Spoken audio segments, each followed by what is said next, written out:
గాక. మొదటిగా ఈ సమయాన్ని ఇచ్చిన ఆ దేవునికి వందనాలు చెల్లిస్తున్నాను.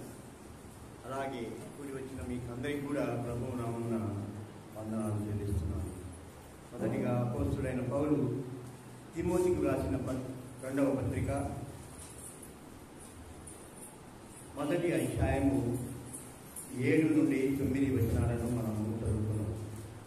దేవుడు మనకు శక్తియు ప్రేమయు ఇంద్రియ నిగ్రహము గల ఆత్మనే ఇచ్చను గాని పిరికితనము గల ఆత్మను ఇయ్యలేదు. కాబట్టి నీవు మన ప్రభువు విషయమైన సాక్ష్యమును గురించి అయినను ఆయన ఖైదీ అయిన నన్ను గురించి అయినను సిగ్గుపడక దేవుని శక్తిని బట్టి సువార్త నిమిత్తమైన శ్రమానుభవములో పాలువాడయ్యుండుము. దేవుని స్తోత్రం కలుగును గాక. ఇక్కడ మనం గమనించినట్లయితే ప్రియమైన వాళ్ళారా, దేవుడు మనకు ఇచ్చిన ఆత్మ, మానవులు చాలా మందికి ఆత్మ లేని వాళ్ళని మనం కొందరు అంటుంటాం. అయితే దేవుడు ప్రతి ఒక్కరికి ఆత్మను ఇచ్చి ఉన్నాడు. ఆయన అంశ అయిన మనము మన ఆత్మను తిరిగి ఆయనకు అప్పగించాలని కూడా నిర్ణయం చేసి ఉన్నాడు. అయితే ఈ మధ్యలో మన ఆత్మను మన జీవిత కాలం అంతా కూడా ఎలా ఉంచాలి, ఆ ఆత్మను తిరిగి ఆయనకు అప్పగించే సమయంలో ఎలాంటి ఆత్మను మనం అప్పగించాలో ముందుగా మనం నేర్చుకుందాం.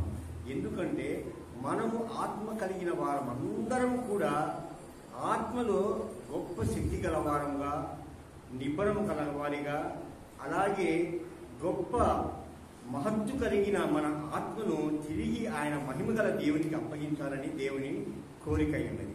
అయితే ఈ లోకంలో మనం చాలా మంది కూడా ఆత్మను చంపుకొని జీవిస్తున్న వారమే ఉన్నామే కానీ ఆత్మానుసారమైన జీవనం మనం ఎవరము గడుపుటలేదు. ప్రియమైన వాళ్ళారా, నిజంగా చెప్పాలంటే మనము ఆత్మలో ఎంతో గొప్పగా అభివృద్ధి పొందాలన్నది దేవుని ఆశగా ఉంది. ఈ ఆత్మ నీకు ఎందుకు ఇచ్చాడో మనం ముందుగా మనము తెలుసుకుందాం. ఈ ఆత్మ ద్వారా దేవుడు నిన్ను తన దగ్గరికి తిరిగి రావాలని కోరుకుంటున్న విషయాన్ని మనం ఎప్పుడు కూడా మర్చిపోకూడదు. ఎందుకంటే ప్రియమైన వాళ్ళరా, మానవుడు మరణానికి ముందు ఒక ఆత్మ కలిగి ఉన్నాడు. కానీ ఎప్పుడైతే మరణాన్ని కోరుకొని ఈ లోకానికి వచ్చాడో అప్పటి నుండి కూడా ఆత్మ మనకు ఒక హెచ్చరిక చేస్తున్న ఒక శక్తిగా ఉంది, దేవుని యొక్క మాటగా ఉంది, దేవుని యొక్క బలంగా ఉన్నదన్నది మనము గ్రహించుకోవాలని దేవుని వాక్యము సెలవిస్తుంది. ప్రియమైన వాళ్ళారా, మనము వాక్యానుసారమైన జీవనం గడపాలనంటే మన ఆత్మ అభివృద్ధి చెందాలి. ఎలా అభివృద్ధి చెందాలి? ఆత్మ అభివృద్ధి చెందాలంటే మనం ఏం చేయాలి ఫస్ట్గా అనేది ఈ దినాన మనము నేర్చుకుందాం. మొట్టమొదటిగా ప్రియమైన వాళ్ళారా, మన హృదయాన్ని మనము బదిలపరుచుకోవాలి, భద్రపరుచుకోవాలి. ఎందుకంటే మన హృదయమే గొప్ప రోగమైంది, జబ్బు కలిగింది. ఆ జబ్బు ద్వారా మనము పాపములో ఎక్కువ పడిపోవడానికి మన హృదయమే కారణమవుతుంది. కనుక మన హృదయాన్ని చాలా జాగ్రత్తగా కాపాడుకోమని చెబుతుంది. రెండో విషయాన్ని మనం గమనించినట్లయితే ప్రియమైన వాళ్ళరా, దేవుని యొక్క నియమాలను గమనించుకోవాలి. ఆ నియమాలను కట్టడలను గ్రహించుకుని ఆ ప్రకారం మనము జీవించే వారంగా ఉండాలన్నది దేవుని లేఖనాలు మనకు తెలియజేస్తున్నాయి. ఇక మూడవది మనం గమనించినట్లయితే ప్రియమైన వాళ్ళారా, చెప్పబడిన ఈ సత్యవాక్కును మనము సువార్తగా మనం ప్రకటిస్తేనే మనం గొప్పగా ఆత్మపూర్ణముగా ఉంటామని మనం గ్రహించుకోవాలి. ఇక్కడ మనం గమనించినట్లయితే అపోస్తలుడైన పౌలు ఒక సంఘాన్ని గొప్పగా చెప్పబడ్డాడు, ఒక గొప్పగా సంఘాన్ని ఎత్తిపట్టాడు. ప్రియమైన వాళ్ళారా, ఆ సంఘము మీరు ఎవరైనా చెప్పగలిగితే చివరిలో మళ్ళీ ప్రశ్న వేస్తాను, చెప్పండి ఆ సంఘం ఏమిటో. ఆయన చాలా గొప్పగా ఆత్మీయంగా అభివృద్ధి పడిన సంఘముని చెప్పి ఆ సంఘ ప్రజలకి లేఖ రాశాడు. అది ఒకటి చివరిలో మీరు చెప్పగలగాలని నా మనవి. అయితే ప్రియమైన వాళ్ళ మనం మొదటిగా గమనించినట్లయితే హృదయ సిద్ధపాటు ఎలాగో కలిగి ఉండాలి. హృదయ సిద్ధపాటును మనము ఎలాగా కలిగి ఉండేవాళ్ళను లేఖనాలు మనకు ఏమి తెలియజేస్తున్నాయో తెలుసుకుందాం. ప్రియమైన వాళ్ళ మొట్టమొదటిగా సామెతల గ్రంథం 4వ అధ్యాయము 23వ వచనము చదువుకున్నాము. సామెతల గ్రంథము 4వ అధ్యాయము 23వ వచనం. నీ హృదయములలో నుండి జీవధారలు బయలుదేరును, కాబట్టి అన్నిటికంటే ముఖ్యముగా నీ హృదయమును భద్రముగా కాపాడుకును. దేవుని స్తోత్రం కలుగును గాక. హల్లెలూయా. ప్రియమైన వారులారా, మనం మన హృదయాన్ని జీవధార కలిగిందిగా ఉంది. అలాంటి హృదయాన్ని మనం ఎలా కాపాడుకోవాలి? భద్రంగా కాపాడుకోవాలి. భద్రంగా కాపాడుకోవాలంటే మనం చాలా విషయాల్లో వాక్యాన్ని అనుసరించాలి, వాక్యాన్ని నేర్చుకోవాలి, వాక్యాన్ని అలవర్చుకోవాలి. అలవర్చుకున్న వాక్యాన్ని మన నడవడిలో కనబరుచుకోగలగాలని దేవుని వాక్యము సెలవిస్తుంది. ప్రియమైన వారులారా, అలాగే మనం గమనించినట్లయితే ఇదే సామెతల గ్రంథము 23వ అధ్యాయము 19వ వచనాన్ని కూడా గమనిద్దాం. ప్రియమైన వారులారా, నా కుమారుడా, నీవు విని జ్ఞానము తెచ్చుకొనుము, నీ హృదయమును యథార్థమైన త్రోవలయందు శ్రద్ధగా నడిపించుకొను. దేవునికి స్తోత్రం కలుగుగాక. ఇక్కడ మనం గమనించినట్లయితే ప్రియమైన వారులారా, ఆయన చెప్పే మాటలు జ్ఞానంతో తెచ్చుకొని గ్రహించుకోవాలి. అలాగే మన హృదయాలను యథార్థమైన త్రోవల గుండా నడిపించుకోవాలనేది దేవుని వాక్యం సెలవిస్తుంది. ప్రియమైన వారులారా, మనలో ఎంతమంది పరిశుద్ధ లేఖనాలను చదువుతున్నాం, పరిశుద్ధ లేఖనాలను అనుసరించి మనం ఎంతమంది నేర్చుకుంటున్నాం, మన హృదయాలను ఆయనకి ఎప్పుడు ప్రతిష్ఠించుకుంటున్నాం అన్నది మనము నేర్చుకుంటున్నామా? ఒక్కసారి మనం పరిశీలన చేసుకుందాం. ఎందుకంటే ప్రియమైన వారులారా, మనము ఆత్మీయంగా అభివృద్ధి చెందాలి అంటే మన హృదయాలను మనం భద్రపరుచుకోవాలి. అలాగే ఆయన కట్టడను అనుసరించి యథార్థమైన త్రోవల గుండా మనము నడవాలన్నది దేవుడిచ్చిన వాక్యంగా ఉంది. ప్రియమైన వారులారా, మనము పరిశీలన చేసుకుందాం, మన హృదయాలను పరిశీలన చేసుకుందాం. మనం ఎంతమంది మనం యథార్థమైన త్రోవల నడుస్తున్నామో మనమే పరిశీలన చేసుకోవాల్సిందిగా మనం చేస్తున్నాం. అలాగే మనం గమనించినట్లయితే ద్వితీయోపదేశ కాండము 4వ అధ్యాయము 9వ వచనాన్ని కూడా చూద్దాం. ప్రియమైన వారులారా, అయితే నీవు జాగ్రత్త పడము, నీవు కన్నులారా చూచిన వాటిని మరొక ఇండునెట్టును, అవి నీ జీవిత కాలమంతయు నీతో నీ హృదయంలో నుండి తొలగిపోకున్నట్లు నీ మనస్సును బహు జాగ్రత్తగా కాపాడుకును. నీ కుమారులకు వాటిని నేర్పించాము. ఇక్కడ మనము విషయాలు గ్రహించుకోవాలి అంటే ముందుగా మనం మర్చిపోకుండా ఉండాలి. మనము ఎల్లకాలము దేవుని వాక్కులు మన హృదయంలో ఉన్నట్లయితే, వాటిని మనం పిల్లలకు నేర్పినట్లయితే మనం మర్చిపోము, పిల్లలు మర్చిపోరు. ప్రియమైన వారులారా, నిజంగా దేవుడు ఎంతమైన శ్రేష్టమైన మాటలు మన కొరకు ఉంచున్నాడు. హృదయము మనస్సు పాడు కాకుండా ఉండడానికి మనం ఎల్లప్పుడూ దేవుని మాటలు వినేవారుగా ఉండాలని దేవుని వాక్యము సెలవిస్తుంది. నీ హృదయాన్ని నీవు బహు జాగ్రత్తగా కాపాడుకుంటూ ఉండాలన్నది ఇక్కడ దేవుడు మనకు నేర్పిస్తున్నాడు. ప్రియమైన వారులారా, అలాగే మనం గమనించినట్లయితే ప్రియమైన వారులారా, హెబ్రీయులకు రాసిన పత్రిక 3వ అధ్యాయము 12వ వచనాన్ని కూడా గమనిద్దాం. హెబ్రీయులకు రాసిన పత్రిక, సహోదరులారా, దేవుని హృదయమును విడిచిపోనట్టి విశ్వాసము లేని దుష్ట హృదయము మీలో ఎవరి ఎందైనను ఒకవేళ ఉండునేమో అని జాగ్రత్తగా చూచుకొను. దేవుని స్తోత్రం కలుగునుగాక. దుష్ట హృదయం ఏదైనా మనలో ఉందేమో అని చెప్పి మనము జాగ్రత్తగా చూసుకోవాలి. అసలు దుష్ట హృదయం అంటే ఏమిటి? సాతాను కలిగి ఉన్న హృదయమే దుష్ట హృదయం. సాతాను మనలో చాలా మందిని వక్ర మార్గాల్లో నడిపించడానికి, దేవుని మాటలు వినకుండా చేయడానికి, దేవుడు చెప్పే మాటలు ఏవి కూడా నీ మనసుకి ఎక్కకుండా ఉండడానికి నిన్ను తన దుష్ట హృదయంతో నింపుతున్నాడు. ఆ దుష్ట హృదయాన్ని మనం గ్రహించుకున్నట్లయితే మనం దేవునికి దూరంగా ఉంటాం, మన ఆత్మీయ అభివృద్ధిని కుంటుపడుతుందని దేవుని వాక్యము సెలవిస్తుంది. ప్రియమైన వారులారా, నిజంగా దుష్ట హృదయం ఏమిటో మనకందరికీ తెలుసు.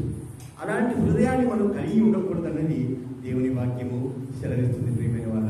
అలాగే మనం గమనించినట్లయితే నిజంగా మనము ఈ దుష్ట హృదయాన్ని కలగకుండా మనం పూర్ణ ఆత్మతో పూర్ణ హృదయంతో దేవుణ్ణి ఆరాధించాలన్నది దేవుని వాక్యము సెలవిస్తుంది ప్రియమైన వాళ్ళ. లూకా సువార్త 10వ అధ్యాయము 25 నుండి 27 వచనాలు గమనించినట్లయితే ఒక ధర్మోపదేశకుడు ఆయన దగ్గరికి వచ్చి నిత్య జీవం పొందుటకు ఏమి చేయవాలి అని అడిగినప్పుడు ఆయన ధర్మశాస్త్రాన్ని చదివి ఉన్నావు కదా, ఆ ధర్మశాస్త్రంలో ఏ విషయాలు ఉన్నాయో నీకు తెలుసు కదా, 2 విషయాలను చెప్పమన్నాడు. మొదటిది దేవుణ్ణి పూర్ణ ఆత్మతోనూ పూర్ణ బలముతోనూ పూర్ణ హృదయముతోనూ సేవించాలన్నది ఒక మాట అయితే, రెండవ ఆజ్ఞ ప్రేమగా ఉండాలి, పొరుగు వారితో ప్రేమగా ఉండాలన్నది రెండవ ఆజ్ఞగా చెప్పబడింది. ప్రేమిన వాళ్ళారా, గమనించారా? ఇక్కడ దేవుణ్ణి ఎంతగా మనము ప్రేమించి ఆయన కట్టడలను అనుసరిస్తామో అలాగే వాటిని అనుసరించిన మనము ఎదుటి వ్యక్తులతో ప్రేమ కూడా కలిగి ఉంటామని ఈ 2 ఆజ్ఞల్లో మనకు తెలియజేయబడింది. ప్రేమైన వాళ్ళ, నిజంగా మన హృదయాలను మనం ఎంతగా జాగ్రత్త పరుచుకుంటున్నామో గమనించాలి. మన హృదయాల్లో దుష్ట హృదయం లేకుండా అలాగే ఆయన చెప్పిన మాటలను గ్రహింపు లేకుండా దుష్టుడు మనల్ని ఎలా దూరపరుస్తున్నాడో మనం గ్రహించగలిగిన శక్తి కూడా దేవుడు నీకు నాకు ఇస్తారని దేవుడు సెలవిస్తున్నాడు. ప్రియమైన వాళ్ళ, అయితే రెండవదిగా మనం గమనించినట్లయితే దేవుని నియమాలను మనము వెతకాలి. అలాగా ఆ వెతికిన నియమాలను కూడా మనం ఏం చేయాలి? అలవర్చుకోవాలి. అలవర్చుకున్న వాటిని మన ప్రవర్తనలో చూపించగలగాలి. నిజంగా పరిశుద్ధ లేఖనాల్లో నిర్గమకాండం 20వ అధ్యాయంలో ఎన్ని ఆజ్ఞలు ఉన్నాయమ్మా? 10 ఆజ్ఞలు ఉన్నాయి. 10 ఆజ్ఞల్లో కూడా ఒక్క ఆజ్ఞ మనము దాటినట్లయితే వీడినట్లయితే పాపం చేసిన వారమే.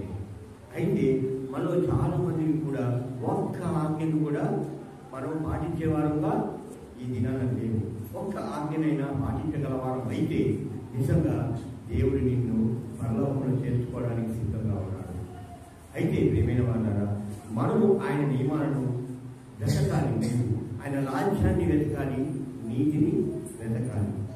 నిజంగా రాజ్యము నీతిని మనం వెతికినట్లయితే అవి 2 మనకు చిక్కినట్లయితే పరలోక రాజ్యం మనకు సుస్థిరంగా నిలబడుతుంది. ప్రియమైన వాళ్ళారా, నిజంగా మనం గమనించినట్లయితే లేఖన భాగాల్లో నీవు ఆత్మీయంగా ఎలా అభివృద్ధి పొందాలో, ఆయన కట్టడలను నియమాలను ఎలా నీవు వెతకాలో గ్రహించాలో దేవుని లేఖనాలు మనకు తెలియజేస్తున్నాయి. వాటిలో కొన్నింటినీ మనము పరిశీలిద్దాం.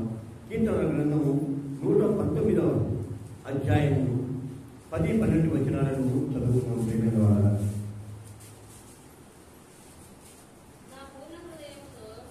నా పూర్ణ హృదయముతో నిన్ను వెతికి ఉన్నాను, నన్ను నీ ఆజ్ఞలను విడిచి తీరగనీయకు, నీ ఎదుట నేను పాపం చేయకున్నట్లు నా హృదయంలో నీ వాక్యము ఉంచుకొని ఉన్నాము. దేవునికి స్తోత్రముగా.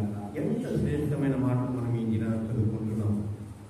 ఆ చదువుకున్న లేఖన భాగాల్లోని మర్మాలను మనం ఎంతవరకు గ్రహిస్తున్నాం? ప్రియమైన వాళ్ళ, మనలో చాలా మందిని కూడా ఆయన దేవుని వాక్యాన్ని చదువుతూ ఉంటాం, కానీ అప్పుడు ఎవరు కూడా మనము గ్రహించం. అయితే చాలా మంది బైబిల్ చదువుతారని గత వారాలలో ప్రశ్న వేసినప్పుడు మేమందరం బైబిల్ చదువుతూనే ఉన్నాము. అయితే ఆ రోజు చదివిన వాక్య భాగం ఏమిటి, లేదా చదివిన అధ్యాయం ఏమిటి, ఆ అధ్యాయంలో ఏ విషయం ఉందనంటే ఎవరు కూడా చెప్పలేకపోయారు.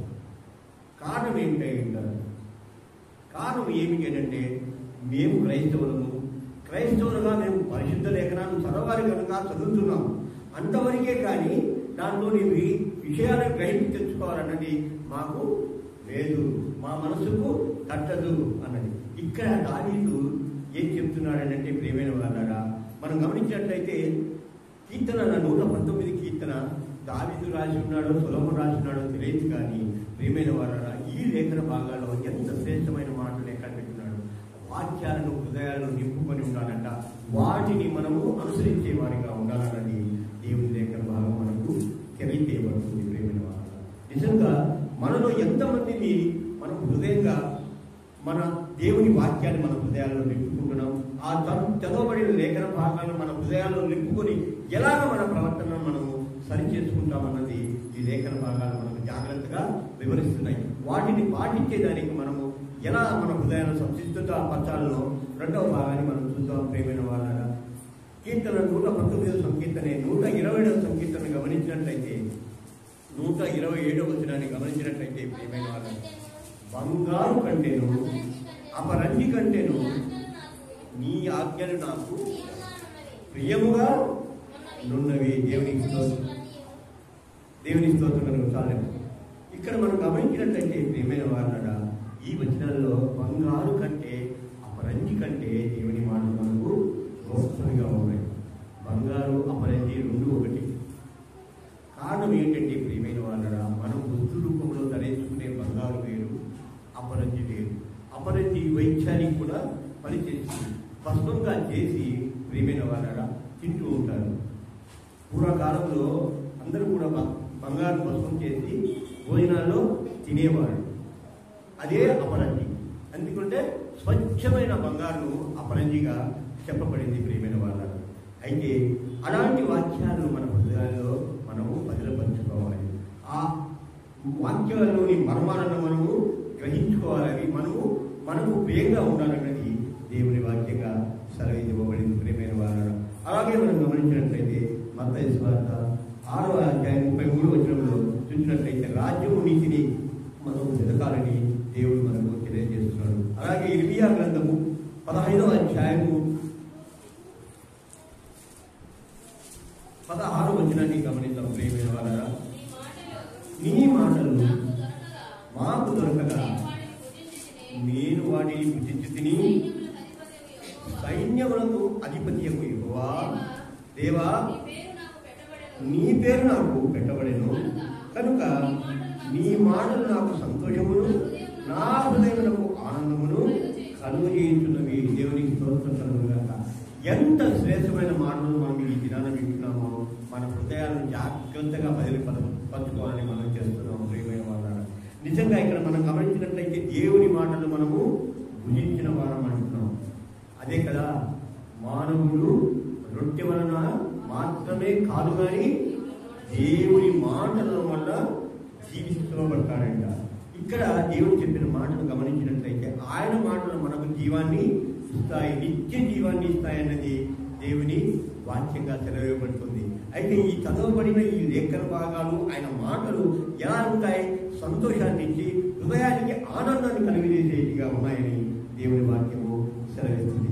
ఇక్కడ మనము ఆయన మాటల్లోని మర్మాలను వెతకాలన్నది దేవుని మాటగా ఇక్కడ ఉంది ప్రియమైన వాళ్ళ. అలాగే మనం గమనించినట్లయితే ఇంకొక మాట చూద్దాం. యోహాను సువార్త 6వ అధ్యాయము 27వ మాటలు చూసినట్లయితే అక్షయ ఆహారంగా మనకు దేవుని మాటలు ఉన్నట్లుగా మనకు దేవుడు తెలియజేస్తున్నాడు. మత్తయి సువార్త యోహాను సువార్త చెప్తారు. యోహాను సువార్త 6వ అధ్యాయము 7వ వచనం. అందుకు పిలుపు వారిలో ప్రతి వాడు కొంచెం కొంచెం పుచ్చుకుంటుకైనను 27వ వచనం. అందుకు యేసు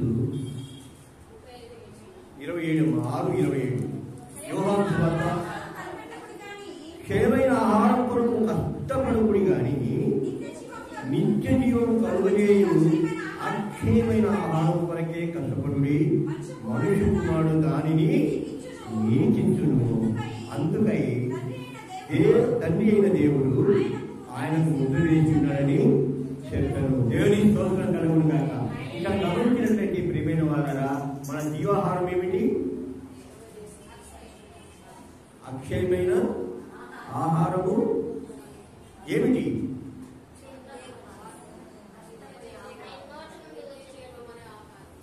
నిత్య జీవమైన ఆహారమే ఏమిటి అని అడుగుతున్నానమ్మా. అమ్మా, వాక్యమే. చదవబడిన లేఖన వాక్యంలోని మాట ఏమిటి? అక్షయమైన మళ్ళా చదువుతాం. క్షయమైన ఆహారం కొరకు కష్టపడబడి కానీ నిత్య జీవం కలుగు చేయు అక్షయమైన ఆహారం కొరకే కష్టపడి. అక్షయమైన ఆహారం కొరకే మనము కష్టపడాలంట. తర్వాతమ్మా, ఇందుకై మనుష్య కుమారుడు దానిని మీకిచ్చును. ఎవరమ్మా మనిషి కుమారుడు? యేసుక్రీస్తు. ఆయన ఎప్పుడు కూడా నేను దేవుని కుమారుడిని చాలా వరకు చెప్పుకోలేదు. ఎక్కువగా మానవ కుమారుని, మనిషి కుమారుని నేను చెప్తున్నాడు. ఆయన ఏమిస్తాడు మనకి? అక్షయమైన ఆహారాన్ని ఇస్తాడన్నది లేఖన భాగాలు తెలియజేస్తున్నాయి. ప్రియమైన వారారా, మనము ఆయన అక్షయ ఆహారమైన నిత్య జీవం కలిగిన ఆయన ఆహారము, ఆయన బదులు మనం అందరం పాల్గొంటున్నాం. బాప్తిసం తీసుకున్న వారందరం కూడా. ఎవరైతే బాప్తిసం తీసుకోలేదో వారు జాగ్రత్త. ఎందుకంటే పరలోకం వారికి లేదు. ప్రియమైన వారారా, పరలోకం లేదు అని అంటే వారు నిత్య నరకానికి పోతారన్నది గమనించుకోవాలి. అందుకే మీరు బాప్తిసం తీసుకొని అక్షయమైన ఆయన ఆహారం కొరకు, ఆయన మీకు ఇచ్చే ఆహారం కొరకు మీరు ఈ లోకంలో ఉండాలన్నది దేవుని ఆజ్ఞగా ఉన్నది. ఆయన యొక్క నియమం కూడా ఉన్నది. ఆ నియమాలను మనము గ్రహించుకోవాలనేది దేవుని మాటగా ఉన్నది. ప్రియమైన వాళ్ళరా, అలాగే మనం గమనించినట్లయితే ప్రియమైన వాళ్ళరా, యాకోబు రాసిన పత్రిక 1వ అధ్యాయము 21 నుండి 25 వచనాలను చూసినట్లయితే, అందుచేత సమస్త కలుష్యములు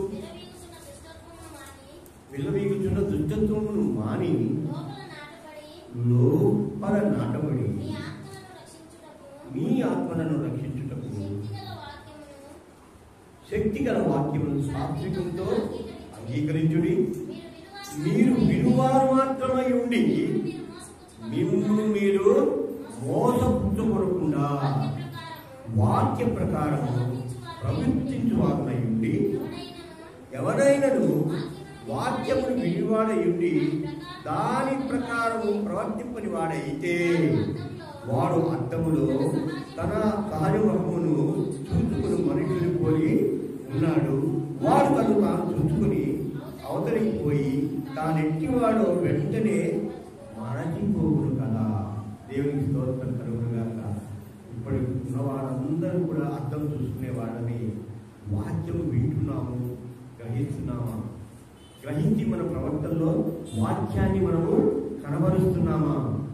మనం ఎలాంటి వారి అంటామా? విని మర్చిపోయే వారంగా ఉన్నాము అంటే ఎలాంటి వారు? అర్థం ముందు మనం చూసుకొని తిరిగి ఒక్క నిమిషంలోనే మనము మరిచిపోయే వారంగా ఉంటామంట. ఆడవాళ్ళైతే కొంతమంది గుడ్డు పెట్టుకుంటారు, కళ్ళ కాపు పెట్టుకుంటారు, పౌడర్ వేసుకుంటారు. మగవాళ్ళు కూడా స్నో వేసుకుంటారు. రకరకాల గడ్డం గీసుకునే సమయంలో ఎక్కడ ఎంగిలు ఉన్నాయో కూడా తమిళ చూసుకొని వాటిని కత్తిరించుకుంటూ ఉంటారు. అయితే ఒక్క క్షణం అర్థం చూసుకొని, లేదా 4 క్షణాలు అర్థం చూసుకొని, లేదా ఒక అరగంట అర్థం చూసుకున్న ఒక్క నిమిషంలో వారు మరిచిపోవడం జరుగుతుంటుంది. ప్రియమైన వాళ్ళ అయితే తనకున్న ఈ రింగులు సరిగ్గా పెట్టుకోలేదే, ఇక క్రాస్గా పెట్టుకున్నానేమో, ఈ కళ్ళకాటుగా సరిగా కట్టికి అవతలికి వచ్చిందేమో అని చెప్పి ఆడవాళ్ళు లెక్కలేసుకుంటారు. మగవాళ్ళు స్నో నుదుటికే పూసుకున్నానేమో, గడ్డం కింద పూసుకున్నానో లేదో అని ఆలోచన చేస్తూ ఉంటారు. ప్రియమైన వాళ్ళ దేవుని వాక్యం కూడా మీరు అలాగున విలువారుగా ఉన్నారా? అందువరకే దేవుడి హెచ్చరిక మీకు చేస్తున్నాడు. ఆయన పద్ధతులు నియమావళులను మీరు ఆచరించాలన్న కోరిక ఆయనకు ఉంది. అయితే మనమైతే ఏం చేస్తున్నాము?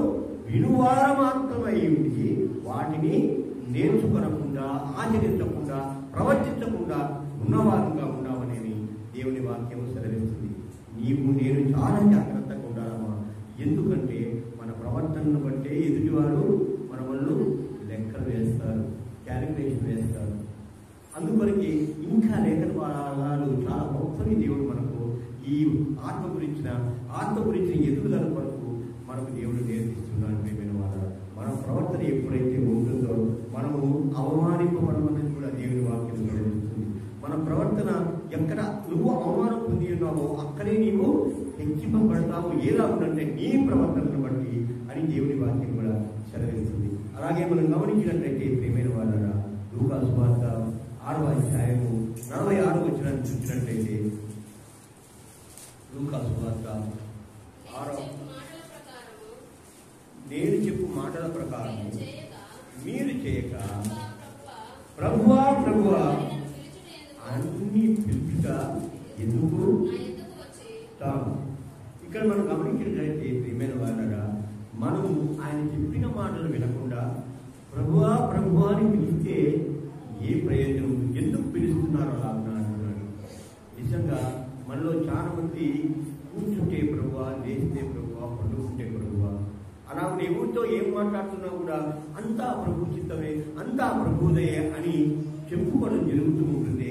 అని ఆయన చెప్పిన మాటలు వింటున్నామా లేదా, అలాగున ప్రవర్తిస్తున్నామా లేదన్నది ఈ లేఖనంలో మనము పరిశీలన చేసుకోవాలని దేవుని వాక్యం జరుగుతుంది. నిజంగా ప్రియమైన వార్తగా మన ఆత్మ ఎదుగుదలలో మన ప్రవర్తన చాలా ముఖ్యమైనదిగా ఉందని దేవుని లేఖనాలు తెలియజేయబడుతున్నాయి.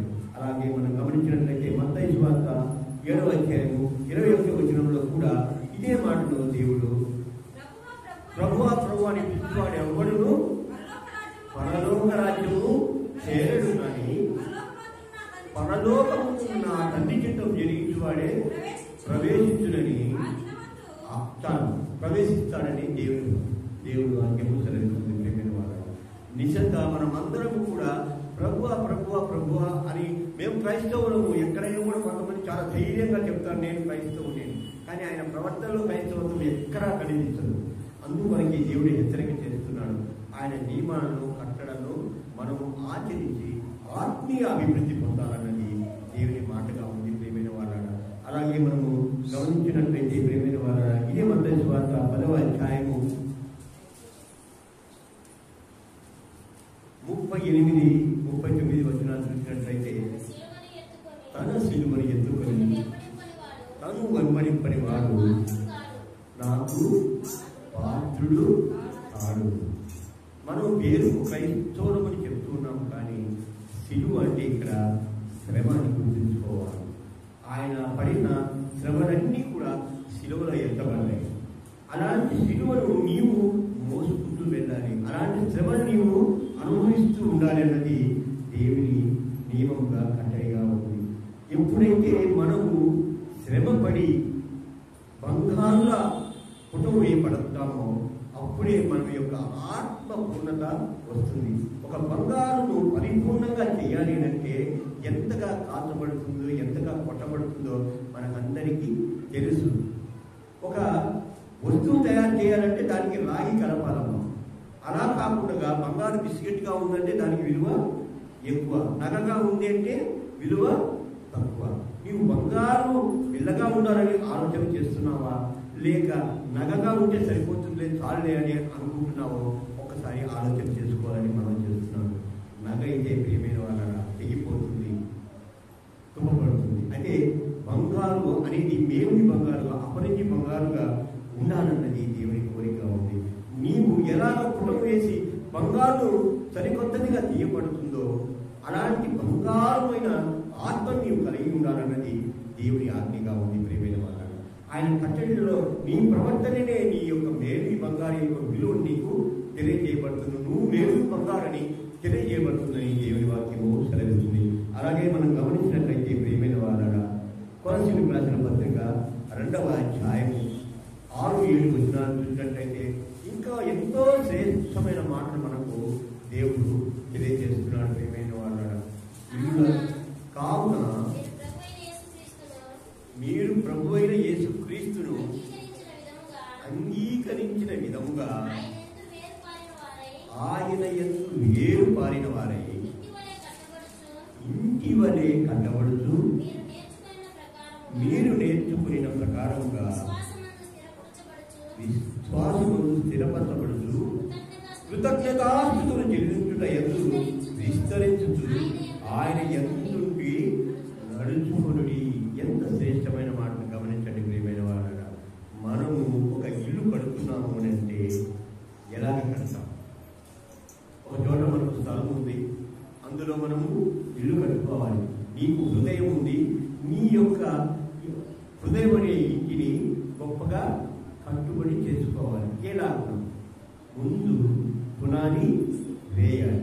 పునాది వేసిన తర్వాత స్థిరమైన గోడలు నిలవడానికి, పైకప్పు నిలవడానికి పిల్లలను ఏర్పాటు చేసుకోవాలి, పైకప్పు ఏర్పాటు చేసుకోవాలి, గదులు ఏర్పాటు చేసుకోవాలి. ఇలాగ నీ హృదయం యొక్క అభివృద్ధికి కొరకు ఇల్లు వలె కట్టబడాలి. ప్రభువైన క్రీస్తు యందు వేరు బారి నువ్వు నడిచేవాడిగా, నడుచువాడిగా ఉండాలన్నది దేవుడి వాక్యం గమనించినట్లయితే ఇల్లు కట్టుకునే వాళ్ళలో చాలా మంది కూడా నాకు ఇంత గొప్పగా ఇల్లు ఉండాలి, ఇందులో ఇన్ని రూములు ఉండాలి, ఇంత ఏసీ ఉండాలి, ఇంతవరకు కూలర్లు పెట్టుకునేటట్టు ఉండాలి, ఇలా కూడా ఎక్కడికి వెళ్ళినా గాలి వెళ్తులు బాగా వచ్చులాగున నా ఇంటిని నిర్మాణం చేసుకోవాలని ఎంతో మందిని మనము ఆశపడుతుంటాం. ప్రేమైన వాళ్ళ మరి ఈ ఆత్మ సంగతి ఏమని చూస్తున్నాం? ఈ లోకంలో ఇంటి కొరకు నువ్వు ఆలోచన చేస్తూనే ఉన్నావు, కానీ ఈ లోకం యొక్క ఇంటి విలువల కొరకు నువ్వు ఆశిస్తున్నావేమో. కానీ ప్రేమైన వాళ్ళ పరలోకం యొక్క నీ స్వాస్థ్యాన్ని నువ్వు పొందుకోవడంలో నీ ఆత్మని దేవునికి అప్పగించడంలో నీ యొక్క స్థిరత్వం ఏమిటి, నీ యొక్క పునాది ఏమిటి, నీ గోడలు ఏమిటి, నీ ఇళ్ళ యొక్క రూముల పరిస్థితి ఏమిటి, నీ ఆత్మలోని నీ గదుల యొక్క స్థిర నివాసం ఏమిటి, అందులో ఎవరు ఉండాలి, ఎలాంటి ప్రవర్తన కలిగినప్పుడు ఈయన నిజమైన క్రైస్తవురాలు, ఈయన నిజమైన క్రైస్తవుడని చెప్పుకోవడానికి మనం మనలాంటి ప్రవర్తన ఎలాంటి ప్రవర్తన కలిగి ఉన్నామో మనం ఒకసారి పరిశీలన చేసుకుందాం. నిజంగా ప్రేమైన వాళ్ళ ఆత్మపూర్తి కావాలంటే మొట్టమొదటిగా మనం ఏం చేసుకోవాలమ్మా? మొట్టమొదటిగా మనం ఏం చూసుకోవాలి? మన హృదయాలను సరి చూసుకోవాలి, భద్రపరచుకోవాలి. రెండవది మూడవది కలిపి ఆయన నియమాలను కట్టడలను వెతకాలి. వెతికిన వాటిని అనుసరిస్తూ ముందుకు సాగాలి. చివరిగా ఏం చెప్తున్నాం?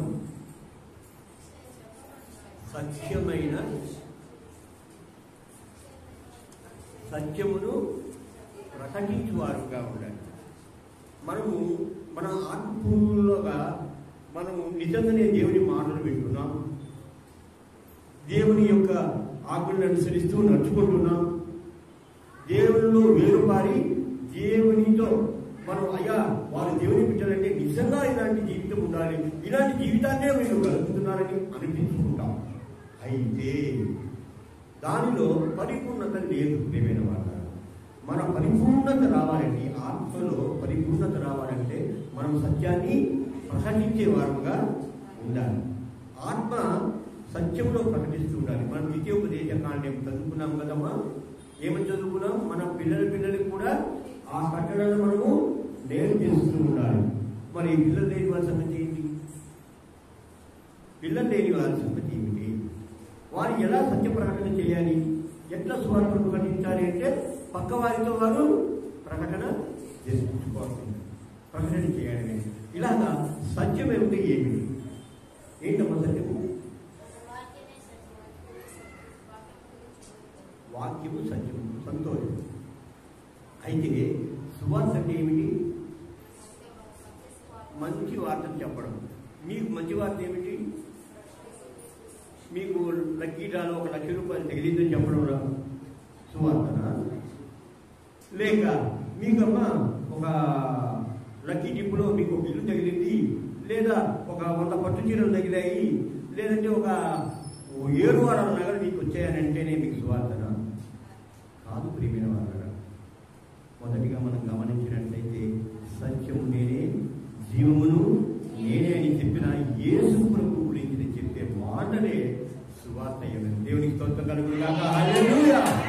ప్రియమైన వాళ్ళరా, మనము ఆ సత్య సువార్తను మనము ప్రకటించే వారంగా ఉండాలి. అప్పుడే క్రైస్తవులమైన మనము ఆయన ఎలాగా మాదిరికరంగా మనకున్నాడో అలాంటి జీవనం మనం కలుగుతూ ఉన్నట్లయితే మన ప్రవర్తనను బట్టి నిజమైన క్రైస్తవుడని మనం చెప్పగలము. సువార్తను మనము చాటాలన్నది మూడవదిగా మనము గమనించుకోవాలి. ప్రియమైన వారు, మొదటి పేతురు 3వ అధ్యాయము 15-16 వచనం చూసినట్లయితే అపనింద వేటుకు సిగ్గుపడవారు మన ఎలా సిగ్గుపడతారంట. నిజంగా నా పాత జీవితంలో ప్రియమైన వారరా, నేను దేవుని హేళన చేసిన వాడిని, దేవునికి దూరంగా పాపంలో జీవించేవాడిని. కానీ ఇప్పుడు నన్ను చూసిన వారైతే ప్రియమైన వారరా, నువ్వు నిజంగా అప్పటి శ్రీనివాసుడివేనా అంటున్నారు. నన్ను ఎరిగిన చాలా మంది వ్యక్తులు నీవు అప్పటి శ్రీనివాసుడివేనా, ఎలా మారిపోయావయ్యా అంటున్నాడు. అవన్నీ కూడా దేవుడు నన్ను మార్చిన విధానమే కనుక ఇంకొకటి వేరొకటి కాదన్నది ప్రియమైన వాళ్ళ గ్రహింపు తెచ్చుకోవాలి. మనలో కూడా మనము దేవుల్లో మార్పు చెందాలి. ఆయన నడవడంలో నడుస్తూ ఆయన గురించిన సువర్తమానమును మనం చాటాలన్నది, మనము సిగ్గుపరిచే వారు ఎవరైనా ఉంటే వారే సిగ్గుపడతారని ఈ 1 పేతురు 3 3వ అధ్యాయం 15-16 వచనాల్లో మనకు తెలియజేయబడింది ప్రియమైన వారు. అలాగే మనం గమనించినట్లయితే 2వ తిమోతికి రాసిన పత్రిక, తిమోతికి రాసిన 2వ పత్రిక 2వ అధ్యాయము 2వ వచనాన్ని కూడా చూసినట్లయితే మనము సామర్థ్యం గల వారిని ఆ పని కొరకు నియమించగలగాలి.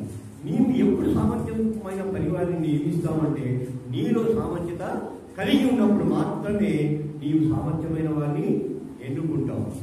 చాలా మంది ఒక ఉద్యోగం కొరకు ఇంటర్వ్యూ చేస్తుంటారు కదా. ఇంటర్వ్యూ చేసినప్పుడు రకరకాలైన ఇంటర్వ్యూ చేస్తారు. హెచ్ఆర్కు సంబంధించిన ఇంటర్వ్యూ వేరుగా ఉంటుంది, మామూలుగా లేబర్కు సంబంధించిన వేరుగా ఉంటుంది, ఆ ఇంటర్వ్యూలు వేరుగా ఉంటాయి. అలాగే మేనేజర్కు సంబంధించిన ఇంటర్వ్యూలు కూడా వేరుగా ఉంటాయి, సేవకులకు సంబంధించిన ఇంటర్వ్యూలు కూడా వేరుగా ఉంటాయి. ఇలా వేరుగా ఉంటుంది. కానీ ఎవరి సామర్థ్యాన్ని బట్టి వారి పని నిర్ణయము జరుగుతుంది ప్రియమైన వారా. అలాగే మనం కూడా సామర్థ్యమైన ప్రతి వారిని మనము నిర్ణయం చేసి సువార్త సాటింపు జరిగించాలన్నదే ఈ వచనమైన దేవుడు మనకి ఇచ్చిన ఈ వచనం ప్రియమైన వారా. మనలో చాలా మంది ఆత్మీయ అభివృద్ధి చెందాలంటే మన తోటి పరివారిని కూడా సామర్థ్యమైన వారిగా ఎన్నుకోవాలి. అందుకే అపోస్తులైన పౌలు తీతును, తిమోతిని కూడా ఎన్నుకున్నట్టు మనం చూస్తున్నాం. తిమోతి చాలా శ్రేష్టమైన సేవకుడు ప్రియమైన వారు.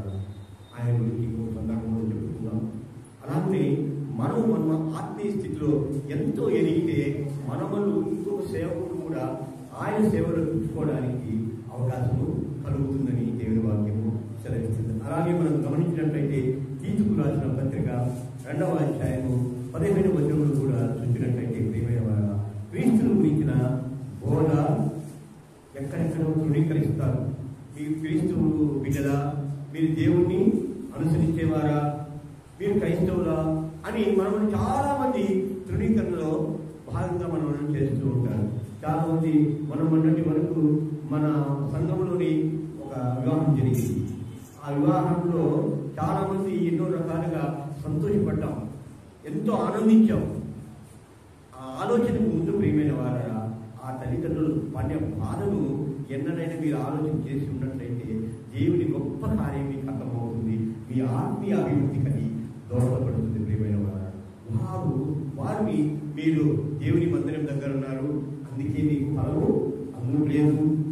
దేవుని యొక్క సన్నిధానంలో మీరు అసలు ఆ దేవుడే కాదు, రకరకాలైన వారి మీద ఎన్నో తృణీకరణ భావాలతో దేవుని తృణీకరించిన వారుగా ఉన్నారు. అయినను వారు దేవుని యందు నిలిచి ఉన్నారు కనుక గొప్ప కార్యాన్ని నిన్న 10వ తారీఖున మనము చూసినాం ప్రియులారా. అలాగే మనం కూడా ఆయన యందు వేరుపారి చెడుగా ఉండాలన్నది దేవుని వాక్యము సెలవిస్తుంది. అలాగే మనం గమనించినట్లయితే ఎఫెసీయులకు రాసిన పత్రిక 4వ అధ్యాయము 15వ వచనం చూసినట్లయితే అన్ని విషయాల్లో మనము ఎదుగుదల కలిగి ఉండాలనేది దేవుని వాక్యంగా ఉంది. ఏ విషయాల్లో ఎదుగుదల కనబడుతున్నాము? మొదటిగా మన హృదయాలను సరిచేసుకోవడంలో, నియమాలను అలాగే కట్టలను అనుసరించి ప్రవర్తన తీరులో మనము ఎదుగుదల కనబడుతున్నాం. మరి సువార్త విషయంలో ఎదుగుదల కనబడుతుందా? మన ఎదుగుదల, మన ఆత్మీయ ఎదుగుదల సువార్త ప్రకటన ద్వారా మనము జరిపిస్తున్నామో లేదో మనము పరిశీలన చేసుకుందాం ప్రియమైన వాళ్ళని. అలాగే మనం గమనించినట్లయితే 1 తిమోతి రాసిన పత్రిక 2వ అధ్యాయము 4వ వచనం చూసినట్లయితే రక్షణ పొంది సత్యమునందు అనుభవ జ్ఞానము కలిగి ఉండాలన్నది దేవుని వాక్యము సెలవిస్తుంది ప్రియమైన వారు. రక్షణ పొందుకున్న మనం అందరం కూడా ఆత్మీయ అనుభవ జ్ఞానం, సత్యం అనే అనుభవ జ్ఞానము మనకందరికీ కూడా కలిగి ఉండి మన ఆత్మ అభివృద్ధిని చేసుకోవాలని దేవుడు మనకు సెలవిస్తున్నాడు. అలాగే మనం గమనించినట్లయితే ప్రియమైన వాళ్ళ 1 పేతురు 2వ అధ్యాయము 1 నుండి 5 వచనాలను జాగ్రత్తగా చదువుకుందాం. 1 పేతురు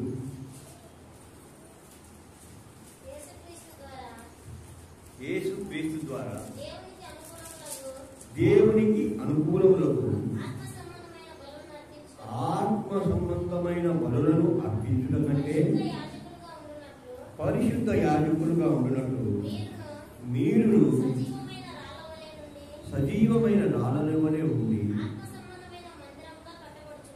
ఆత్మ సంబంధమైన మందిరముగా కట్టబడుతున్నారు.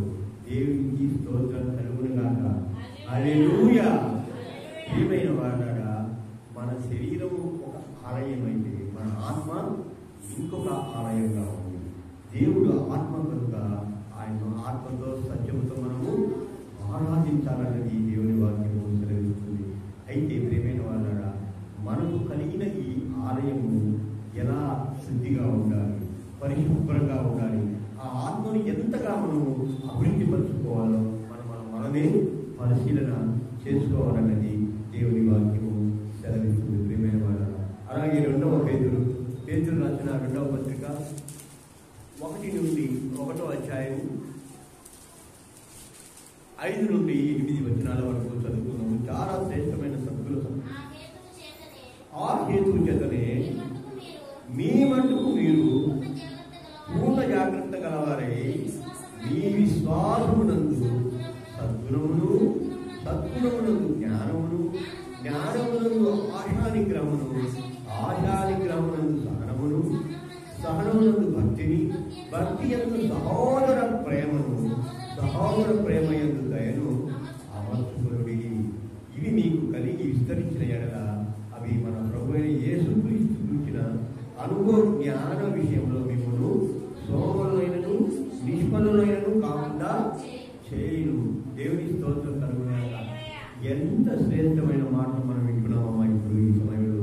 నిజంగా మనము ఈ హేతు చేత మీరు పూర్ణ జాగ్రత్త గలవారై విశ్వాసమునందు సద్గుణమును. మన విశ్వాసము క్రీస్తులో మన విశ్వాసం మనకు సద్గుణం అవుతుంది. అబ్రహాముకు ఆయన నీతి విశ్వాసంగా ఎంతబడింది. ప్రేమిన వాళ్ళ ఈ సద్గుణము ఏమవుతుంది? జ్ఞానం అవుతుంది. జ్ఞానముందు ఆశా నిగ్రహమును కలుగుతుంది. జ్ఞానము కలిగిన వారు ఎప్పుడు తొందరగా కోపపడరు. జ్ఞానం కలిగిన వారు ఎవరు కూడా ఆవేశపడరు. ఏ విషయాన్ని కూడా ఆలోచన చేస్తారు. ఈ మధ్య నేను ఒక విషయాన్ని మీకు చెప్పాలని ఎన్నో రోజుల నుంచి ఎదురు చూస్తున్నాను. ప్రియమైన వారు, ఏదైనా ఒక సంఘటన జరిగింది మన ఇంటిలో అంటే ఆ సంఘటన లాభమో నష్టమో తెలియదు, కానీ ఏదైనా సరే అందులో మన పాలు ఎంత, నష్టమైతే మన పాలు ఎంత, లాభమైతే మన పాలు ఎంత అని ఎవరమైనా ఆలోచన చేస్తున్నామా? చిన్న విషయాన్ని చెప్తాను. ఒక చోట ఒక పండు ఉంది ఇంట్లోనే, టేబుల్ మీద, మన డైనింగ్ టేబుల్ మీద ఒక పండు ఉంది. అది కుళ్ళిపోయింది, ఎవరము తినలేదు. ఇంట్లో ఎవరి తప్పు? ఇంటి యజమానుడిదా, అందులో ఉంటున్న పిల్లలదా, లేక ఇంటి పనివారిదా, ఇంకెవరిది? అమ్మా, యజమానిది ఎందుకు కావాలి తప్పు? యజమానురాలు ఉండదా? అలాగని చెప్పి పిల్లలు ఉండదా? అందరికీ ఉంటుంది. అయితే ఆలోచన చేయాలి. అందులో తప్పు ఎక్కువ భాగం ఎవరికి ఉంటుందో ఉండనివ్వండి, కానీ అందులో మన తప్పు ఏమిటి? ఉన్న పండును కోసుకునే శక్తి దేవుడు ఇచ్చాడు, కోసుకొని తినదు. తింటే యజమానురాలు కానీ తింటారా? తెచ్చింది తినడానికి అయినప్పుడు ఎవరు తింటారు? ప్రియమైన వారు, అయితే మన తప్పిదం ఏమిటంటే దాన్ని పట్టించుకోము. ఈ పూట వద్దు, రేపు తిందాములే, లేదా ఇంకొక పూట తిందాములే అనుకుంటే ఆ పంట ఏమవుతుంది? పారవేయడానికి సిద్ధంగా ఉంటుంది. పారవేసేటప్పుడు కూడా బాధ, ఏదో ఒక మూల పనికి వస్తుందేమో తిందాము కదా. కానీ ప్రియమైన వారు, పాడైపోయినాక అది దేనికి పనికిరాని పండి. అలాగే మన ఆత్మల్లో కూడా మన తప్పిదం పాడు ఎంతవరకు ఉందో మనము పరిశీలన చేసుకోవాలి. ఒక చిన్న తప్పిదమైన మన ఆత్మను మొత్తము కల్పిషము చేస్తుంది. ప్రియమైన వారు, అందుకొరకే మన ఆత్మీయ ఎదుగుదలలో మన తప్పు ఎంతవరకు ఉందో మనము గ్రహింపు తెచ్చుకొని వారంగా ఉండాలి. ఒక్కసారి జ్ఞానం కలిగి మనము సరి చేసుకోవాలి. సద్గుణం ద్వారా జ్ఞానం ద్వారా ఏం కలిగి ఉంటున్నామని చెప్తున్నారమ్మా వాక్యం? ఆశా నిగ్రహమునందు సహనమునందు భక్తి. ఇవన్నీ కూడా మనకి ఎక్కడికి దారి తీస్తున్నాయంటే ప్రేమకు దారి తీస్తున్నాయి. ప్రేమ ఎటువంటిదో చాలా మంది ఎరిగి ఉన్నారు, చాలా మంది దైవజనులు వాక్యాలు చెప్తే ఉంటాం, కానీ ప్రేమలో మనం మాత్రము ఎప్పుడు కూడా ఉండము. మనకు ప్రేమ అనేదే కనిపించదు, ప్రేమలో మనము నిలిచి ఉండము. ఎందుకు? స్వార్థం. మనలో ఉన్న స్వార్థమే ఆ ప్రేమను తుంచి వేస్తుంది, దూరం చేస్తుంది, అవగాహన లేకుండా మనల్ని వేరుపరుస్తుంది. అయితే దేవుడు మనకు చెప్తున్నాడు, ప్రేమను కలిగి ఉండమంటున్నాడు. మనకు విశ్వాసం ద్వారా చివరికి వచ్చిన మాట ఏమిటంటే ప్రేమ. ప్రేమైన మాట, ప్రేమ అనేది చాలా గొప్పది.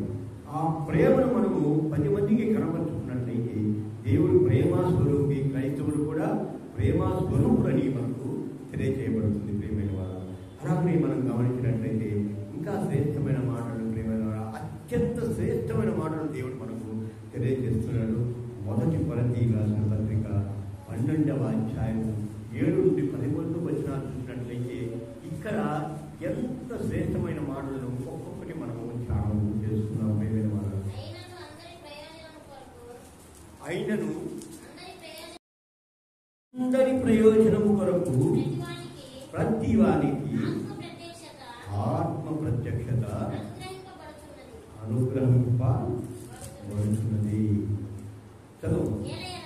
ఏలయనగా ఒకరికి ఆత్మమూలముగా బుద్ధివాక్యమును, మరొకరికి ఆత్మను అనుసరించిన జ్ఞానవాక్యమును, మరి ఒకరికి ఆత్మ వలననే విశ్వాసమును, మరి ఒకరికి ఆ ఒక్క ఆత్మ వలననే స్వస్థపరచు వరమును, మరి ఒకరికి అద్భుత కార్యములను చేసే శక్తియు, మరి ఒకరికి ప్రవచన వరమును, మరి ఒకరికి ఆత్మను వివేచనయు, మరి ఒకరికి నానావిధ భాషలను, మరి ఒకరికి భాషల అర్థం చెప్పు శక్తియు అనుగ్రహింపబడి ఉన్నవి. అయినను వీటన్నిటినీ ఆ ఆత్మ యొక్కడే తన చిత్తము చొప్పున ప్రతి వారికి ప్రత్యేకముగా పనికించుతూ కార్యసిద్ధి కలిగించుతున్నాడు. చివరిగా ఎంత శ్రేష్టమైన మాటలు దేవాదేవుడు మనకు అందిస్తున్నాడు. ప్రేమైన వారు మనము ఆత్మలో అభివృద్ధి చెందినట్లయితే ఎన్ని మనం పొందుకుంటామో ఇక్కడ గమనించండి. జ్ఞానవాక్యం పొందుకుంటాము, విశ్వాసాన్ని పొందుకుంటాము, అలాగే స్వస్థపరచు వరాన్ని మనం పొందుకుంటాము, అలాగే అద్భుత కార్యములు చేయగల శక్తిని మనము చూస్తాము. ప్రియమైన వాళ్ళరా అలాగే ప్రవచనాలు చెప్తాము, ప్రవచనాలు చెప్పుడు ద్వారా నానా విధమైన భాషలు మాట్లాడుతున్నాం. మనము ఆ భాషల యొక్క అర్థాలను కూడా చెప్పుటకు ఆత్మ దేవుడు మనకు ఇచ్చిన్నాడు. ఇవన్నీ కూడా ఎవరి కొరకు ఇచ్చాడు? ఇవన్నీ ఇతరుల మేలు కొరకే, నీ మేలు కొరకు కాదు. దేవుని స్తోత్రం కలుగును గాక. హల్లెలూయా. దేవుడు చెబుతున్నాడు, ప్రియమైన వాళ్ళారా, నీకు ఏమైతే ఆత్మ అనుగ్రహిస్తున్నాడో, దేవుడు నీవు ఆత్మలో పరిపూర్ణుడిగా అవుతావో, ఇవన్నీ కూడా ఇతరుల కొరకే. చూడండి, అందుకే దేవుడు చెప్పిన మాట, నీవు ఇతరులను నిన్ను నీవు ప్రేమించుకున్నట్టు ఇతరుని ప్రేమించమన్నది దేవుని వాక్యం. ప్రేమైన వాళ్ళారా, మనలో ఎంతమందిగా అలాంటి ప్రేమను కలిగి ఉన్నాం? ఆత్మపూర్ణులు మనం కావాలంటే మనకు ప్రేమ అవసరం అనేది ముందు వచనాల్లో మనము నేర్చుకున్నాం. ఇక్కడ ఇన్ని వరాలు పొందుకున్నాం, నానా భాషలు మాట్లాడుతున్నాం, భాషల యొక్క భావాలు చెప్తున్నాం, అలాగనే అద్భుత కార్యాలను చేయగలిగిన శక్తిని, స్వచ్ఛత వరాలను కూడా పొందుకుంటున్నాం, జ్ఞానవాక్యాన్ని కూడా మనము పొందుకుంటున్నాం. అయితే ఇవన్నీ కూడా నీ కొరకు కాదు, అందరి మేలు కొరకే. నిజంగా ప్రియమైన వాళ్ళారా, ఒక మనిషిని నీవు తిట్టాలని మనసులో అనుకుంటే, ఒక మనిషిని తిట్టాలని మనసులో అనుకుంటే నీకు ఆత్మ ఏమైనా చెబుతుందా? ఎవరు చెప్పండి. అంటే ఎవరితో కొట్లాడలేదా? ఎవరిని తిట్టాలనిపించలేదా? మనం మానవులం కాదా? అయితే మనమందరం కూడా ఆత్మపూర్ణమయ్యాన్ని నమ్ముతామా? దేవుని స్తోత్రం కలుగును గాక. హల్లెలూయా. ఆత్మపూర్ణమైనట్లయితే ప్రియమైన వాళ్ళారా, మనం ఎవరిని తిట్టము, నానా దుర్భాషలు ఆడము. ఒకరిని ఒక మాట రానంటే కూడా మనం ఆత్మ హెచ్చరిక చేస్తూ ఉంటుంది. ఆ ఆత్మ హెచ్చరికలో మనం చాలా జాగ్రత్తగా ఉండాలన్నది దేవుని వాక్యం సెలవిస్తుంది. ప్రియమైన వాళ్ళారా, నిజంగా దేవుడు నీ కొరకు నా కొరకు ఏర్పరిచిన ఆయన అంశైన ఆత్మ మనము ప్రతి విషయంలో హెచ్చరిక చేస్తూ ఉంటుంది. నువ్వు మాట్లాడే ప్రతి మాట, నువ్వు చూసే ప్రతి చూపు, నీ చేసే ప్రతి క్రియ, నువ్వు అనుసరించే ప్రతి విధానము దేవుడు చూస్తూ ఉన్నాడు. నీకే ఆత్మ పరిశీలన చేస్తున్నాడు. దేవుడు నీ కొరకు ఆయన ఆత్మను ఏర్పరిచినాడు. ఆత్మపూర్ణులు ఆయన అయినప్పుడు ఆ ఆత్మ ఇంకొకరికి ఉపయోగపడేదిగా ఉండాలన్నది దేవుడి వాక్యం సెలవిస్తుంది. నీవు ఎప్పుడైతే ఆత్మపూర్ణులుగా మారుతావో, నిన్ను నీవు శుద్ధి చేసుకుంటావో, అప్పుడు ఎదుటి వారు నిన్ను చూసి వారు మారడానికి అవకాశం ఉంది. ప్రేమైన వాళ్ళ నిజంగా దేవుని వాక్యము సెలవిస్తుంది. ప్రేమైన వాళ్ళరా, నిన్ను నీవు సిద్ధపరచుకొని నీవు సత్యవాక్యము ద్వారా ఇతరులను ఆయన లేఖి నడిపించాలన్నది దేవుని వాక్యంగా ఉంది. ఇక్కడ చదువుకోని లేఖన భాగంలోని చివరి వచనము ఒక మారు మళ్ళా చదువుకున్నాము. అయినను వీటన్నిటినీ ఆత్మ యొక్కడే తన చిత్తం చొప్పున ప్రతి వారికి ప్రత్యేకంగా బంధించుతూ కార్యసిద్ధి కలుగు చేస్తున్నాడు. కార్యసిద్ధి ఏమిటి? ఇక్కడ దేవుని అద్భుత కార్యాలు ముందు చూసుకున్నాం, ఆత్మవరాలను చూసుకున్నాం. అలాగే ఆయన ఇచ్చిన జ్ఞానవాక్యాన్ని ఉపదేశిస్తున్నాం. కార్యసిద్ధి ఏమిటి? నువ్వు వాక్యం ఉపదేశిస్తున్నావు అంటే కారణం ఏమిటి? స్వస్థత కార్యాలు చేస్తున్నావు అంటే కారణం ఏమిటి? అద్భుత కార్యాలు చేస్తున్నావు అంటే కారణం ఏమిటి? ఇవన్నీ కూడా ఆత్మల రక్షణ కొరకే. దేవుని స్తోత్రం. ఇదే కార్యసిద్ధిగా ఉంది. ప్రేమైన వాళ్ళ, నీవు ఎప్పుడైతే నీ ఆత్మను నీవు రక్షించుకుంటావో ఇతరుల ఆత్మను రక్షించడానికి కూడా సులువుగా ఉంటుందన్నది దేవుని వాక్యము సెలవిస్తుంది. ప్రేమైన వాళ్ళ, చివరిగా మీకు వేసిన ప్రశ్న, ఒక సంఘము అపోస్తులైన పౌలు కాదు, బెరయా సంఘము వాక్య పరిశీలన కోసం నిర్ణయించబడింది. ఎఫెసీ సంఘం కాదు, స్వర్ణ కాదు, లవోదికీయ కాదు. సరే, ప్రశ్నకు సమాధానం చెప్తున్నాను, జాగ్రత్తగా వినడమ్మా. మనం 2వ దశలోనిగా 1వ అధ్యాయం 3 నుండి 5 వచనాలు చూసినట్లయితే, ఏ సంఘము వారు తెస్సలోనికయలు, ఈ సంఘం వారు గొప్పగా పౌలు చేత పొగడబడ్డ సంఘంగా ఉంది.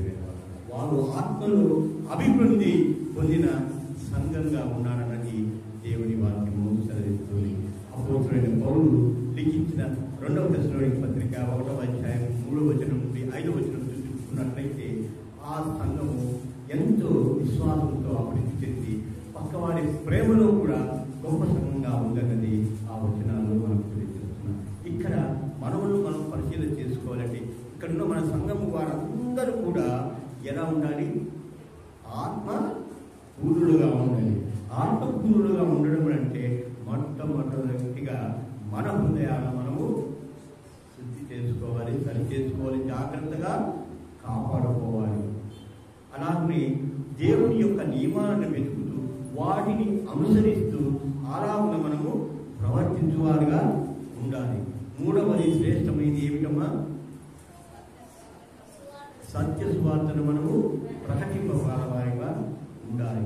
ఈ మూడింటిలో మనము ఆత్మపూర్వకంగా అయినట్లయితే మన సంఘం కూడా తెస్సలోనికైలుగా సంఘముగా మనకు గుర్తింపు వస్తుంది దేవుని దగ్గర. ఇతరుల దగ్గర రాకపోవచ్చు, కానీ ప్రియమైన వాళ్ళరా, దేవుని దగ్గర మనకు ఆ సంఘముగా మనం గొప్ప సంఘముగా మనకు గుర్తింపు దేవుని దగ్గర ఉంటే చాలు. అయితే ఈ ఆత్మ దేవుని అక్షములు ఉన్నప్పుడు నీ ఆత్మకు మొట్టమొదటిగా ఏ కల్మషము అంటకుండా ఉండాలి అంటే, నీవు హృదయశుద్ధి కలిగి ఉన్నప్పుడు, అలాగనే దేవుని నియమాలను పాటిస్తున్నప్పుడు, అలాగనే సత్య సువార్తను ప్రకటిస్తున్నప్పుడు ఎన్నో ఆటంకాలు, ఎన్నో సమస్యలు, ఎన్నో నీ మీద దుష్టక్రియలు జరగడానికి అవకాశం ఉంది. వాటిని అన్నింటినీ మనం జయించాలంటే ప్రియమైన వాళ్ళ, మనము ఆత్మతో సత్యముతో దేవుణ్ణి ఆరాధించాలి. మన ప్రార్థన ద్వారా, ఆత్మపూర్ణమైన ప్రార్థన ద్వారా దేవుణ్ణి మనము మన మధ్యకు ఆహ్వానించుకుంటాలి. అలాగే మన మధ్యకు వచ్చిన దేవుని యొక్క స్తుతిస్తూ ఆయన ద్వారా మన కార్యసిద్ధిని పొందుకునే వారిగా ఉండాలన్నది దేవుని వాక్యం సెలవుతుంది. ఈ దినాన మీకందరికీ కూడా నా మనవి ఏమిటంటే, ప్రియమైన వారు, మీరందరూ ఆత్మపూర్ణులుగా, ఆత్మలో ఎదుగుదల కలిగిన వారుగా ఉండాలి. ఇంకా ప్రియమైన వారులారా, మనము మాదిరికరంగా, క్రీస్తు మాదిరిగా ఆత్మపూర్ణులు కావాలి. ఇంకా చాలామంది పరిశుద్ధ గ్రంథంలో ఆత్మపూర్ణులు అయిన వారు ఉన్నారు. మీరు ఎవరైనా ఒక్కరిని చెప్పగలరా? ఆత్మపూర్ణులైన ఒక వ్యక్తిని గురించి పరిశుద్ధ లేఖనాలు. దేవుని స్తోత్రం కలుగుగాక. వీలైతే అమ్మగారు పర్మిషన్ ఇస్తే రేపు వారం కూడా ఇదే ఆత్మ మీద మనము లేఖనాలను ధ్యానం చేసుకున్నాం. ఎవరైతే ఆత్మపూర్ణులు ఉంటారో వాళ్ళు ఆత్మపూర్ణులు కావడానికి దేవుని వాక్యం వారికి ఎలా పనిచేసింది, అలాగే దేవుడు వారికి ఎలా సహాయపడ్డారు అన్నది మనము అమ్మగారు పర్మిషన్ ఇస్తే వచ్చే వారం మనము నేర్చుకున్నాం. ప్రేమైన వాళ్ళ ఈ సమయాన్ని ఇచ్చిన ఆ దేవాదేవునికి వందనాలు చెల్లిస్తున్నాను. అలాగే ఇప్పుడు వచ్చిన మీకు అందరికీ కూడా ప్రభునామ వందనాలు చెల్లిస్తూ చిన్న ప్రార్థన చేసుకొని వాక్యం ముగించుకుంటాం. పరిశుద్ధుడు తండ్రి, నీచుడు దేవ, సమాధానకర్త, స్తోత్రం స్తోత్రం స్తోత్రం చెల్లిస్తున్నామయ్యా. తండ్రి దేవ, నీవు మాకు ఇచ్చిన ఆత్మను నాయన మీ చేతులు తిరిగి అప్పగించేటప్పుడు ఎలా ఉండాలని మేము సరి చేసుకోవాలో, ఆత్మీయ ఎదుగుదలలో మేము ఎలా ఉండాలో ఈ జ్ఞానం మేము నేర్చుకున్నాము. తండ్రి నీకే స్తోత్రాలు.